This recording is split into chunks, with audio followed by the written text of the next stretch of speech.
Right, so Keir Starmer has basically declared, by the actions of his own executive, that he won't be looking to save the NHS. In not one, but two examples of two-facedness just this week, ahead of Labour conference next month. The slow, steady death of the NHS via sell-off will continue. And perhaps for those aware of the private health donations that he has taken, and his health minion Wes Streeting have taken, this won't be much news to you. But it goes so much further than just this, because it isn't just the failing by design health service we all rely on that he's declaring he has no intentions of addressing, but a whole raft of policy areas. And he's getting away with it because he's taking the conversation away from people, barring those debates from being had, essentially saying, this is what I'm doing. Too bad if you don't like it. Oh, by the way, I don't want to hear you moaning about it either. Go away, shut up, but don't forget to pay your membership fees and don't forget to vote for my Labour Party. After all, you want to get the Tories out, don't you? So why worry if I'm no different, right? Right, so how many times have you sat and put yourself through the agony of a Keir Starmer interview? The bland, nasal responses from a man who is basically dead inside and doesn't believe in anything except what he's told to believe in by his handlers, or more to the point, paid to believe in. And you see him ask something he doesn't want to answer and he'll go, I'm not going to get into that, or that's something you need to take up with someone else, or I'm not going to comment on this, in order to just duck awkward questions. It's a pretty brazen tactic actually, and it is arrogant beyond belief, given this guy wants us to back him to lead the country in the next general election, but he won't tolerate being challenged on what he'd actually do if he got to power. But actually this habit of his is even more ingrained and even worse than that as we gear up for Labour conference next month, and he's basically been doing exactly the same thing, not just to us, the public, but to his own membership as well, his own constituency Labour parties up and down the country, and their delegates ahead of time by blocking motions and blocking questions on anything he doesn't want to deal with. And he's framed the NHS most notably in this by blocking not just one important question on his intentions toward a health service, but two. In effect, Starmer is blocking questions on anything that has already been discussed at the National Policy Forum held several months ago, the NPF, earlier this year. Because as far as he's concerned, those topics have been dealt with, and members don't get a say in those. It doesn't matter that they weren't really discussed then either, as there was no debate. When the trade unions and other affiliate bodies who attended the NPF with a mind to shape Labour policy, they soon discovered the policy had pretty much already been decided. Starmer and co had made those decisions already, and all they wanted was sign-off from them. Well, they didn't get it from everyone. There was a lot of dissent, as I've covered in other videos. So it should come as no surprise if the donors, as the trade unions are, for example, aren't allowed to say in shaping policy. God forbid ordinary Labour members via their delegates get to do so at conference either. Starmer's Labour is the put up and shut up party now. Do as you're told, campaign on what you're told to. If you don't like it, there's the door, but don't forget to still vote for us. After all, who else will you vote for? Frankly, if you're listening to this guy and thinking he's the one for me, with an attitude like he's got, you clearly enjoy being cuckolded. But not everyone does. Not everyone is. And on the NHS, Starmer is being found sorely lacking. The two incidents of blocking have both come from motions proposed by the Socialist Health Association, the SHA. Clue is in the name. You can probably see why Starmer hates them then, especially when it's one of the few Labour Party affiliate bodies still with a solid left-wing leadership, despite the attempts of the likes of Luke Akehurst's Labour to Win faction, for example, trying to get its own useless drones elected to it.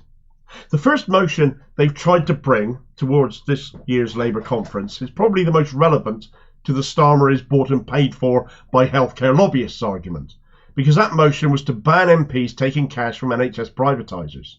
Now this is a clear swipe at Starmer himself and the equally odious Shadow Health Secretary Wes Streeting, since both have taken large sums of money from sources with a vested interest in private healthcare. And as is always the case with private donors, the question always has to be asked, what exactly are they paying for? Never gets asked though, does it? Because if they didn't expect to get some sort of a return, they wouldn't be parting with large sums of money, would they? Starmer himself has taken some £12,500 from a billionaire hedge fund owner with private healthcare interests, and Streeting has taken £15,000 from the same person. I can't imagine why they'd be against banning MPs from taking private donations from vested interests in private health then, can you? It is also utterly shameless. We know the Health and Social Care Act the Tories brought in has sped private health involvement in the NHS up, and Labour, particularly Streeting, have been singing the praises of having even more of that in, saying it's necessary to deal with waiting list backlogs and vacancies in the service. But for one, it'll be a more expensive way of paying for healthcare for all of us, though of course those donations will have been money well spent, as private health always costs more. It also won't work because there isn't enough of it to make up the shortages in the NHS, and it'd just be a lot cheaper to bring back in, through favourable offers, a lot of the foreign NHS workers that the NHS has always had to rely on for decades, whilst we start training up, finally, enough of our own health workers, which will take at least a decade in some instances to make a real difference here again. There's no sign here that Starmer's Labour will do anything different from the Tories now. The SHA weren't finished yet, though. They had another motion, not too dissimilar from the first, to ban private health donations, but their second motion was a pretty simple one, and one so many of us would agree with, also backed up by support from at least 3 Labour CLPs. And that was to effectively reverse the damage of that Tory Health and Social Care Act by bringing a motion to bring the NHS back into public ownership. Ditch the outsourcing, ditch the profiteering, ditch the private health interests, bring it all back in-house, all the profitable bits of the NHS that have been sold off for others to make a profit out of, for shareholders' pockets to be lined with, and Starmer's Labour blocked that one too. This one was arguably the bigger expose, the bigger trap for Starmer's cabal to fall into, because blatantly the NHS is not safe in their hands if they won't even allow a motion to reverse privatisation of the health service to even be debated. They've been bought and paid for by private health.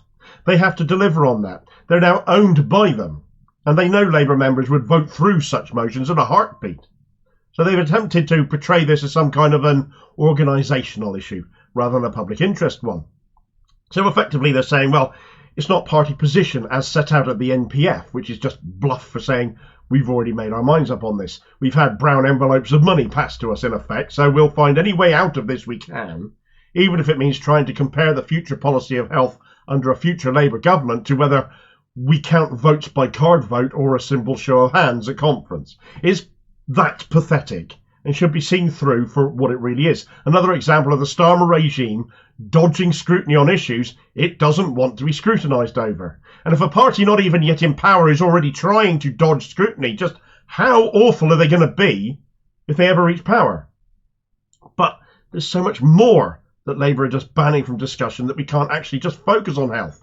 But given their conduct on health, their apparent willingness to be bought off in exchange for policy positions and everything else they're blocking, the first thought in my mind is who's given them money to do this, that or the other then? Because we've got some evidence for the health side of things, but what about other stuff? Charity status on private schools, that was set to be removed. It is ridiculous that favourable tax arrangements for wealthy fee-paying schools has now been ditched. They can keep it. Yes, they'll now have to pay VAT apparently, but that's still a huge climb down. Now, it's being sold as some harmful to middle-class aspiration, but boo-hoo, that's money that could have been sunk into mainstream schools instead, who are utterly starved of funding, as we know, maybe even help repair or rebuild a few so less porta-cabins are needed due to rack concrete collapses, none of which you hear about in private schools, you might have noticed. A party seeking to form a government that blocks even discussion of potential policy, let alone help shape it, is not a government you want in power. It's not a democratic organisation, is it? It is an authoritarian one. And this Labour government in power, or this Labour Party in power, in government, doesn't bear thinking about, in my opinion. But what is your opinion? What do you make of blocking motions on the key issues of the day here, the stuff that really matters to us? Is it right the elected leadership decide all of this, even if they were elected when they were saying the complete opposite, as Starmer was? Or is it only right members get to do that, as they very much do in the Green Party, and always have done? Yes, I'll get that shameless little plug in here too, but it is also true. Do let me know your thoughts in the comments below and be part of the discussion. Join in the conversation. Thanks for watching. I hope you found this video useful. Please like, share and subscribe if you did. More content out daily. Meanwhile, here's a video recommendation where the phrase Keir Starmer the liar trended this week on Twitter, and frankly, when that is a trending topic of conversation, there can't be any smoke without fire, can they? So don't be the sort of person sitting in the middle of that fire and going, nothing to see here, everything is fine, when clearly a great many people are saying that it's not fine. Far be it from just being me holding the wannabe next Prime Minister to account, of course, and I'll hopefully see you on the next vid. Cheers, folks.